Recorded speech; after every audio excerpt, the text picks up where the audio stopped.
नमस्कार, सलाम दोस्तों, मैं एस बी चावड़ा आज आपके सामने स्टैंडर्ड 10th हिंदी उसका जो प्रयोजनमूलक हिंदी है उसके बारे में आपके सामने वीडियो रखने का प्रयत्न कर रहा हूँ।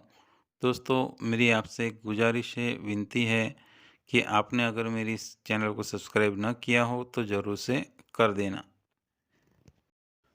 प्रयोजनमूलक हिंदी उसमें हम देखेंगे संचार माध्यम। प्राचीन काल में मनुष्य का जीवन सीमित दायरे में बीत जाता था। उसे अपने इर्द गिर्द घटने वाली छोटी बड़ी घटनाओं का ही पता चलता था। उस समय उनका विश्व अत्यंत छोटा था। धीरे धीरे उसने समूह बनाया और अधिक जानकारी प्राप्त करने का प्रयास किया। अपनी जानकारी दूसरों तक पहुंचाने के लिए प्राणियों का उपयोग होता था। धीरे धीरे बैलगाड़ी घोड़ों का उपयोग होने लगा। यंत्र युग से जानकारी को फैलाने के अवसर बढ़ने लगे। साइकिल मोटर ट्रक से अब जानकारी दूर दूर तक भेजी जाती थी। यंत्र में मुद्रण कला का प्रवेश होते ही छपी सामग्री से समाचार कला कथा इत्यादि का प्रचार प्रसार होने लगा। पिछले कुछ वर्षों में संचार के माध्यमों में छपाई के साथ साथ डिजिटल स्वरूप में साहित्य फैलने लगा है। उपग्रहों के माध्यम से TV, Doordarshan, Akashvani, fax, email, mobile, डाक व्यवस्था इत्यादि में काफ़ी प्रगति हुई। कंप्यूटर का युग प्रगति करता गया। अब इंटरनेट का ज़माना आ गया। क्षण भर का भी समय नहीं लगता और समाचार की जो घटनाएं हैं वो दिखाकर एक कोने से दूसरे कोने तक पहुंचाई जाती हैं। आज हम कुछ प्रचार प्रसार माध्यमों के बारे में बात करेंगे। यानी कि पहले जब इसका आविष्कार नहीं हुआ था, यानी कि प्राचीन काल में जो मनुष्य का जो जीवन था वो एकदम सीमित था। अपने यानी कि अपने समूह के भीतर ही सीमित था। फिर उसे अपने इर्द गिर्द जो घटनाएं होती थी उस छोटी बड़ी घटनाओं का ही उसको पता चलता था। और अपना जो फैमिली है, जो समूह है, वही उसके लिए बड़ा विश्व था। फिर बाद में धीरे धीरे ये जो समूह है वो बढ़ते गए, यानी कि मानव जाति बढ़ती गई और इसीलिए उसे जानकारी भी प्राप्त करना ज़रूरी हो गया।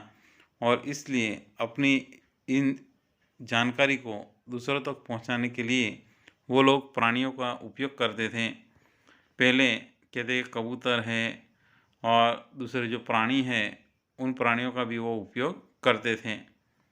धीरे धीरे बैलगाड़ियाँ घोड़ों का उपयोग होने लगा और जैसे ही यंत्र युग आया तो उसमें जानकारी फैलाने के अवसर बढ़ने लगे। अब साइकिल मोटर ट्रक आदि से जानकारियाँ दूर दूर तक भेजी जाती है। यंत्र में मुद्रण कला का प्रवेश होते ही ये जो सामग्री है वो समाचार कला कथा इत्यादि का प्रचार और प्रसार बढ़ने लगा। पिछले कुछ सालों में संचार के माध्यमों में छपाई के साथ साथ डिजिटल स्वरूप में साहित्य फैलने लगा है। और आजकल उपग्रहों के माध्यम से TV, Doordarshan, Akashvani, fax, email, mobile, डाक व्यवस्था इत्यादि में काफ़ी प्रगति हुई है। कंप्यूटर का युग प्रगति करता गया। अब इंटरनेट का ज़माना आ गया है। क्षण भर का समय भी नहीं लगता और समाचार की सारी जो घटनाएं हैं वो एक कोने से दूसरे कोने तक पहुंच रही है। आज हम ऐसे ही कुछ प्रचार प्रसार माध्यमों के बारे में हम जानकारी प्राप्त करने का प्रयत्न करेंगे। समाचार पत्र। समाचार पत्र जन संचार का मुद्रित माध्यम है। मनुष्य सदा अपने इर्द गिर्द होने वाली घटनाओं से परिचित होना चाहता है। अतः समाचार पत्र, समाचार, टीवी चैनल, मोबाइल जैसे साधनों का आजकल अत्यधिक उपयोग होता है। समाचार पत्र तो हमारे जीवन का अभिन्न अंग हो गया है। प्रारंभ में समाचार पत्रों का उपयोग सेना के लिए होता था। आज शिक्षा, खेल, मनोरंजन, साहित्य, विज्ञापन आदि के लिए भी समाचार पत्र उपयोगी है। हर सुबह मुद्रित रूप में समाचार हमारे सामने समाचार पत्र के रूप में आते हैं। समाज के विकास में समाचार पत्रों की अहम भूमिका है। समाचार पत्रों का ब्रिटिश शासन में बड़ा ही महत्व था।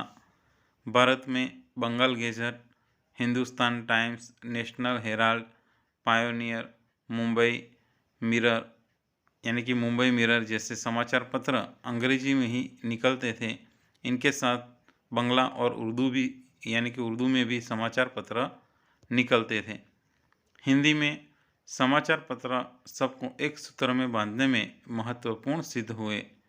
लोकमान्य तिलक ने केसरी का संपादन किया तो लाला लजपत राय ने वंदे मातरम पत्र निकाला। आज़ादी के आंदोलनों में इन समाचार पत्रों का योगदान बहुत ही बड़ा था। गणेश शंकर विद्यार्थी ने 1913 में कानपुर से साप्ताहिक प्रथा का प्रकाशन आरंभ किया था। लोगों को आज़ादी के लिए तैयार करने में इन समाचार पत्रों का महत्व था। ये आज़ादी का हथियार सिद्ध हुए। गांधी जी ने हरिजन तथा यंग इंडिया का प्रकाशन किया। मौलाना अबुल कलाम आज़ाद ने अल हिलाल पत्र का प्रकाशन किया। यह लोगों से प्रत्ययन का प्रबल साधन था। हिंदुस्तान की सही तस्वीर उन दिनों कैसी थी, इसका पता इन समाचार पत्रों से हमें पता चलता है। यानी ये जो समाचार पत्र जो थे, कहते हैं कि जब या टेक्नोलॉजी में जब ज़्यादा खोज हुई और उस समय कहते हैं कि जो मुद्रित जो सामग्री है यानी कि मुद्रित करने वाले जो यंत्र हैं वो यंत्र बढ़े और उसकी जो खोज हुई तो समाचार पत्र छपने लगे, क्योंकि समाचार पत्र जनसंचार का एक मुद्रित माध्यम है। मनुष्य अपने जो इर्द गिर्द होने वाली जो घटना है उनसे परिचित होना चाहता है और उसका परिचय प्राप्त करना सबसे श्रेष्ठ जो साधन है वो है समाचार पत्र।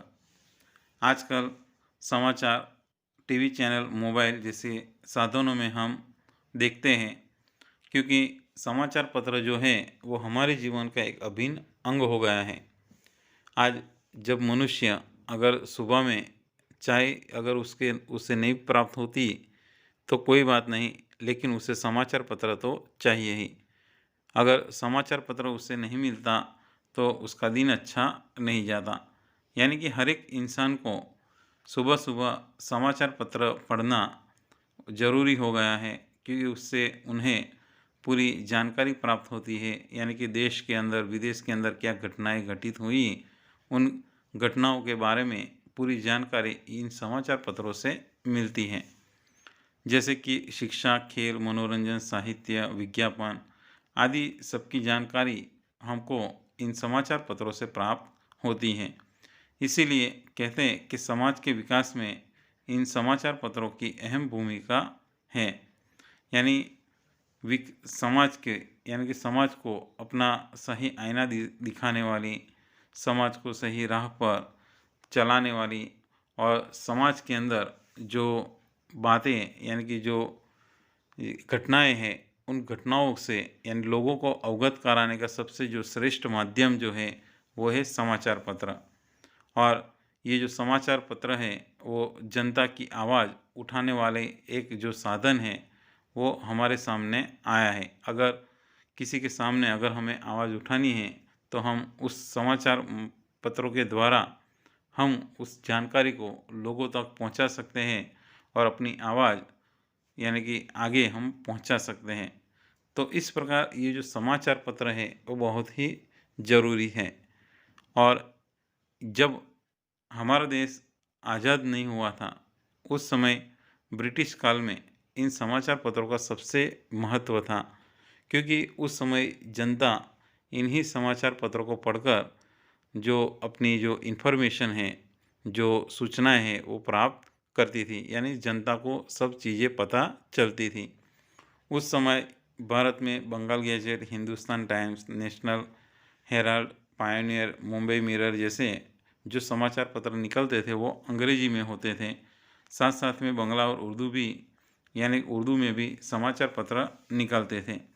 और उस समय हिंदी में भी समाचार पत्र निकलते थे। जैसे कि लोकमान्य तिलक ने केसरी पत्र का संपादन किया, लाला लाजपत राय ने वंदे मातरम पत्र निकाला और गणेश शंकर विद्यार्थी ने 1913 में कानपुर से साप्ताहिक पत्र प्रताप का प्रकाशन आरंभ किया। और ये जो सारे जो पत्र हैं वो लोगों को आज़ादी के लिए तैयार करने में अहम भूमिका निभाई थी। और इसीलिए कहते हैं कि ये जो समाचार पत्र आज़ादी का एक हथियार सिद्ध हुए थे। और गांधी जी ने भी कहते हैं कि कई पत्र निकाले थे, जैसे कि हरिजन, यंग इंडिया।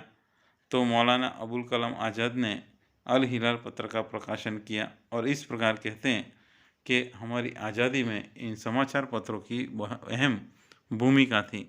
इसीलिए कहते हैं कि समाचार पत्र बहुत ही एक सबल यानी कि एकदम पुख्ता जो पत्र साधन है, उस साधन के रूप में हमारे सामने आया है। यानी उस समय की जो हमारे भारत की जो स्थिति है, उस समय क्या चल रहा था और उस समय कैसी तस्वीर थी, उस सब का पता चलता है हमें इन समाचार पत्रों से। क्योंकि उन समाचार पत्रों में वो सारी हकीकत उसमें बयान है कि जिस समय अंग्रेज़ लोग हमारी जो देश की जनता है उस पर जो अत्याचार करती थी और किस प्रकार जनता सहन करती थी, उसका सारा जो चित्र है वो इन समाचार पत्रों से हमें प्राप्त होता है। इसीलिए ये जो समाचार पत्र है वो उस समय बहुत ही महत्वपूर्ण साधन के रूप में सामने आया था और आज भी एक महत्वपूर्ण साधन के रूप में हमारे सामने मौजूद है। आकाशवाणी आकाशवाणी भारत के सरकारी रेडियो प्रसारण सेवा का नाम है। आकाश से सुनाई जाने वाली वाणी जो विशेष यंत्रों के द्वारा ध्वनि तरंगों के माध्यम से कार्यक्रमों के रूप में प्रसारित की जाती है। रेडियो यंत्र के द्वारा उसकी तरंग लंबाई को पकड़कर सुनी जाती है। सन 1901 में मार्कोनी नामक वैज्ञानिक ने रेडियो का आविष्कार किया था। इसकी सहायता से देश विदेश में होने वाले कार्यक्रम सुन सकते हैं। All India radio, BBC London जैसी संस्थाएं समाचार, हवामान तथा कार्यक्रम का प्रसारण करती हैं। रेडियो फ्रीक्वेंसी के माध्यम से हम उसे सुन सकते हैं। अब रेडियो द्वारा हम गीत, समाचार और अन्य कार्यक्रम तथा विज्ञापन सुनते हैं। आकाशवाणी भारत के सरकारी रेडियो प्रसारण सेवा का नाम है, क्योंकि ये जो नाम है वो इसलिए रखा क्योंकि ये आकाश से सुनाई जाने वाली होती थी। और कहते कि ये जो वाणी है वो विशेष यंत्रों के द्वारा ध्वनि तरंगों के माध्यम से हमें कार्यक्रमों के रूप में हमारे सामने प्रस्तुत किया जाता था। रेडियो यंत्र के द्वारा इन तरंग लंबाइयों को पकड़कर हम सुनते थे। यानी कि आकाश के अंदर, अंतरिक्ष के अंदर जो सैटेलाइट था, उन सैटेलाइटों के द्वारा कहते हैं कि ये जो तरंग लंबाई है, जो रेडियो फ्रीक्वेंसी है, जो तरंगे हैं, वो उन ध्वनि तरंगों के माध्यम से हम यहाँ रेडियो के ऊपर हम कोई भी समाचार कार्यक्रम उसे हम सुन पाते थे। कहते कि सन 1901 में मार्कोनी नामक जो वैज्ञानिक था उसने ही इस रेडियो का आविष्कार किया था और इसी की सहायता से आज हम देश विदेश में होने वाले कार्यक्रम सुनते हैं। All India radio, BBC London जैसी संस्थाएं समाचार, हवामान तथा कार्यक्रम का प्रसारण करती हैं। रेडियो फ्रीक्वेंसी के माध्यम से हम उसे सुन सकते हैं। यानी कि पहले के समय में ये जो जब टीवी, ये कंप्यूटर, मोबाइल इन सब का आविष्कार नहीं था, तो उस समय रेडियो ही एक ऐसा माध्यम था जो लोगों में बहुत ही ज़्यादा प्रचलित था और कहते हैं कि वो सबसे महत्वपूर्ण साधन के रूप में माना जाता था। और उन रेडियो तरंगों की जो लंबाई है, यानी कि जो रेडियो तरंग है, उनको रेडियो के अंदर प्राप्त करके उन तरंगों को सुना जाता था और कहते हैं कि इस पर लोगों को समाचार, हवामान और अलग-अलग कार्यक्रम सुनने को मिलते थे। रेडियो के ऊपर हमें गीत, समाचार और दूसरे विज्ञापन भी सुनने को मिलते थे। जैसे कि विविध भारती जो सबसे पुरानी जो रेडियो के ऊपर जो गीत पेश करती है, कहते कि वो उस पे लोग बहुत ही ज़्यादा लोग गीत सुनते थे विविध भारती पे। आज भी विविध भारती प्रचलित है। उसी तरह आज नए-नए जो चैनल आ गए हैं कि एफएम है, फिर रेडियो मिर्ची है, तो ये सब रेडियो पर गीत पेश करती हैं। और आजकल कहते हैं कि इन रेडियो के माध्यम से एफएम और दूसरे चैनलों के माध्यम से आज हम रेडियो पर कहते हैं कि उसमें अलग-अलग प्रकार के समाचार, गीत और अलग-अलग प्रकार की जानकारियाँ प्राप्त कर सकते हैं। तो इस प्रकार कहते हैं कि दिनों-दिन जब रेडियो के अंदर जब प्रगति होती गई और इस प्रकार आज रेडियो हमारे सामने एफएम और रेडियो मिर्ची के रूप में हमारे सामने आया है। तो इस तरह कहते हैं कि रेडियो का उस समय जो प्रचलन था बहुत ही तेज़ था। लेकिन बाद में धीरे-धीरे जो नए साधन हैं उनका जो आविष्कार हुआ, उसके बावजूद रेडियो ने अपना जो स्थान है वो अभी भी बनाए रखा है। दूरदर्शन यानी कि टीवी सन 1926 में जॉन लोगी बायर्ड ने लोगों को टेलीविज़न की भेंट दी। यह रेडियो का ही एक विकसित रूप है। भारत में 1959 में दिल्ली में पहला दूरदर्शन केंद्र स्थापित किया गया। यह दृश्य श्राव्य माध्यम है। दूरदर्शन से प्रसारित कार्यक्रम सैटेलाइट की सहायता से टीवी सेट के माध्यम से हम घर में छोटे पर्दे पर देख सकते हैं। पहले प्रसारण केंद्र कम थे, अब सैटेलाइट की संख्या बढ़ी और केंद्रों की संख्या बढ़ाई गई है। सभी केंद्र नाटक, संगीत, कला, सांस्कृतिक कार्यक्रम, समाचार, खेलकूद, फिल्म इत्यादि का प्रसारण करते हैं। धार्मिक चैनल धर्म प्रचार करते हैं। टीवी के सामने समुचित समय एवं रुचिकर, आनंददायक, बुद्धिगम्य निश्चित कार्यक्रम ही देखने का औचित्य रखना चाहिए, वरना आंखें कमज़ोर हो सकती है। शैक्षणिक कार्यक्रमों से पढ़ाई में मन लगता है तथा रुचिकर प्रस्तुति के कारण लाभ होता है। यानी ये जो दूरदर्शन है, इस दूरदर्शन के बारे में ये बताया गया है कि सन 1926 में जॉन लोगी बायर्ड ने टेलीविज़न की खोज की और ये जो खोज है वो रेडियो का ही एक विकसित रूप है। रेडियो को हम सिर्फ सुन सकते थे, जबकि टीवी पर हम चित्र देख भी सकते हैं और सुन भी सकते हैं, यानी कि ये दृश्य श्राव्य माध्यम है। भारत में सन 1959 में दिल्ली में सबसे पहला दूरदर्शन का केंद्र स्थापित किया गया था। कहते हैं कि दूरदर्शन से ये जो प्रसारित कार्यक्रम है उनको हम सैटेलाइट की मदद से हम टीवी पर देख सकते हैं।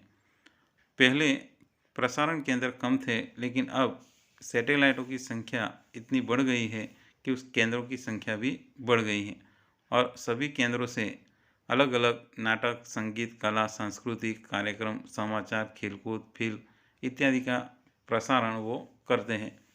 यानी कि आज का जो समय है वो टेलीविज़न का युग है, यानी कि आधुनिक ये जो यांत्रिक युग है, इसमें टेक्नोलॉजी का जो समय है, इस टेक्नोलॉजी में इतना विकास हुआ है कि आज हर घर में ये जो टीवी है वो हर लोगों के घर में टीवी आ गया है।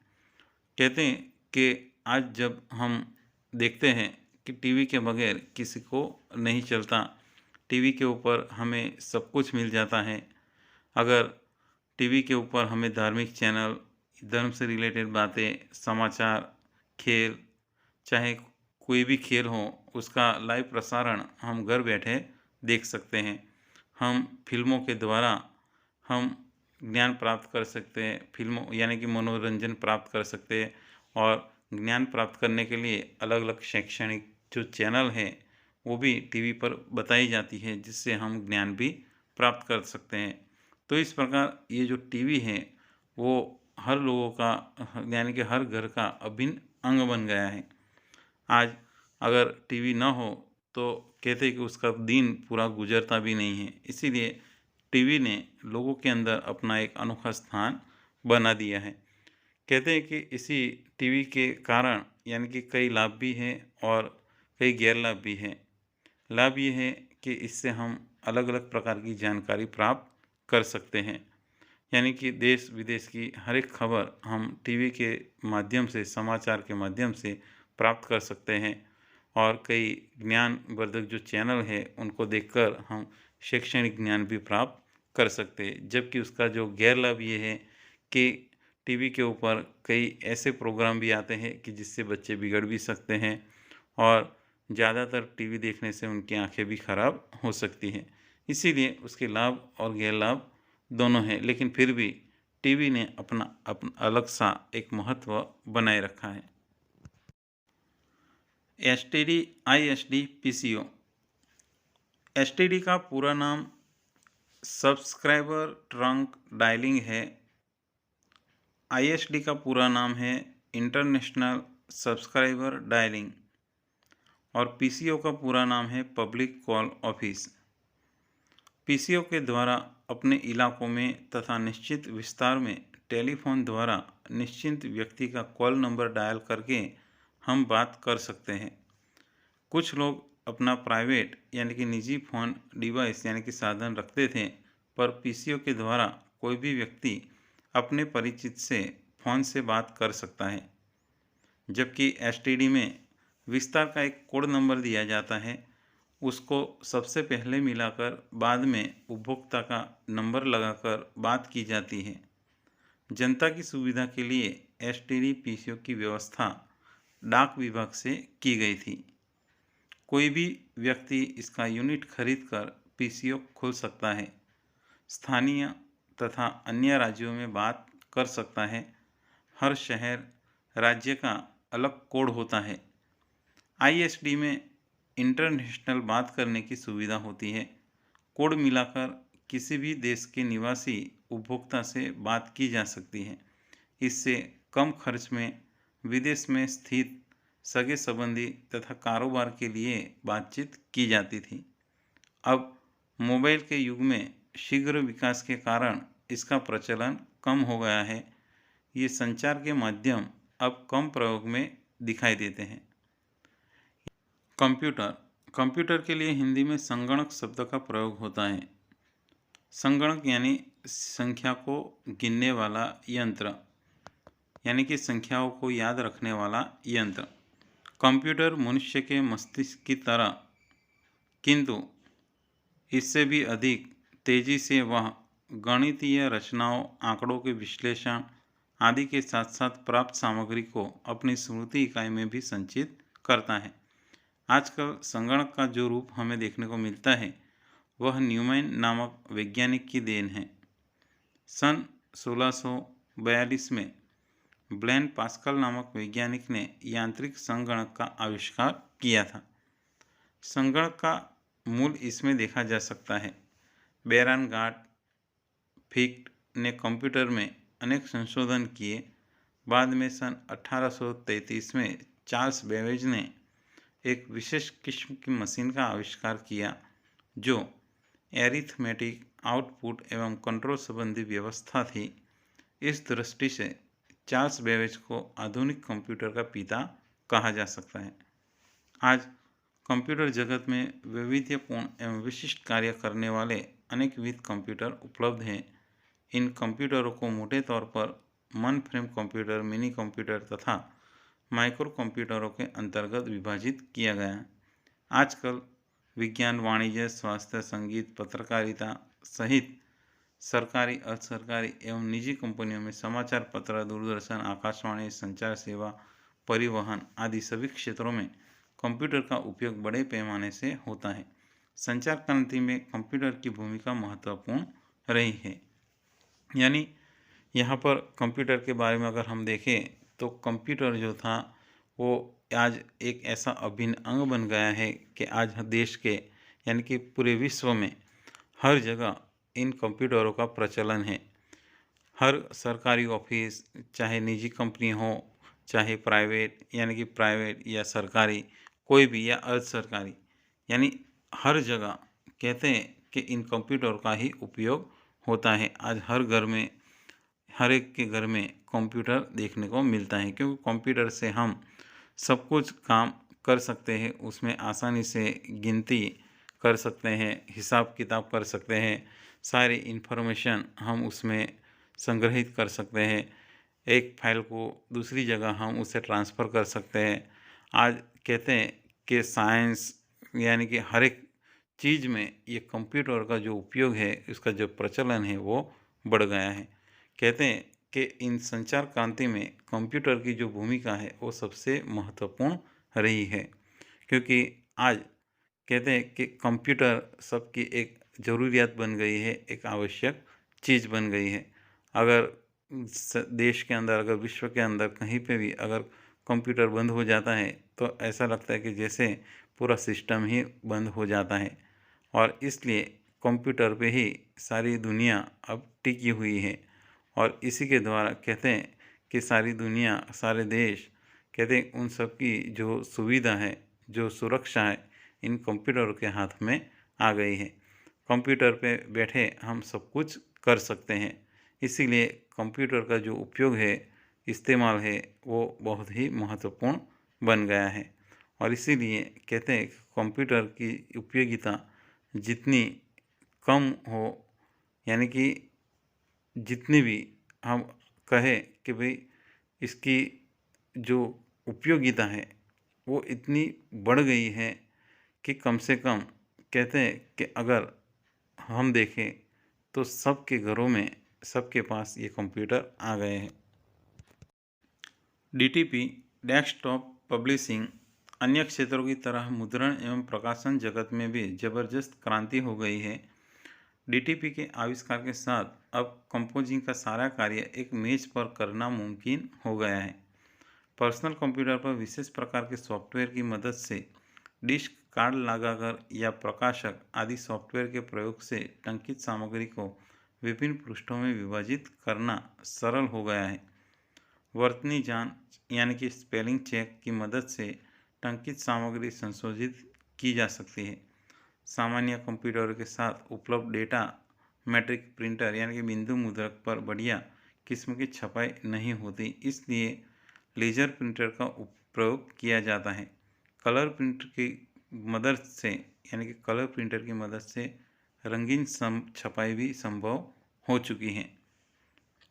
यानी यहाँ पर ये जो आविष्कार हुआ डीटीपी का, डेस्कटॉप पब्लिशिंग का, कहते हैं कि ये प्रकाशन जगत में सबसे ज़बरदस्त क्रांति है। और उसके आविष्कार के साथ ही यानी इसकी खोज के साथ कहते हैं कि ये जो कंपोजिंग का जो सारा कार्य है एक ही जगह पर मुमकिन हो गया है। कहते हैं कि इसकी मदद से आज हम कहते हैं कि बहुत अच्छी जो कलर प्रिंट हम प्राप्त करते हैं, ये इसी का ही नतीजा है। तो इस प्रकार डीटीपी का एक अपना महत्व है। ईमेल यानी कि इलेक्ट्रॉनिक मेल। ईमेल का अर्थ है इलेक्ट्रॉनिक मेल। यह एक ऐसी प्रक्रिया या पद्धति है जो दो कंप्यूटर्स यूजर्स के बीच संदेश व्यवहार का कार्य करते हैं। सन 1960 से 1970 तक इस प्रकार की संदेश व्यवहार की पद्धति में अनेक रूप से परिवर्तन हुए। इस समय जो इलेक्ट्रॉनिक्स मेल की प्रक्रिया हुई उसे ईमेल के रूप में जाना जाता है। इंटरनेट के माध्यम से यह प्रक्रिया होती है। कुछ समय पहले दोनों कंप्यूटर यूजर्स होना जरूरी था। आज यह ईमेल व्यवस्था स्टोर एंड फॉरवर्ड मॉडल पर निर्भर है। ईमेल सर्वर संदेश को स्वीकार कर, फॉरवर्ड कर, डिलीवर करते हैं तथा स्टोर करते हैं। इसलिए भेजने वाला या पाने वाला कंप्यूटर का ऑनलाइन होना अब ज़रूरी नहीं है।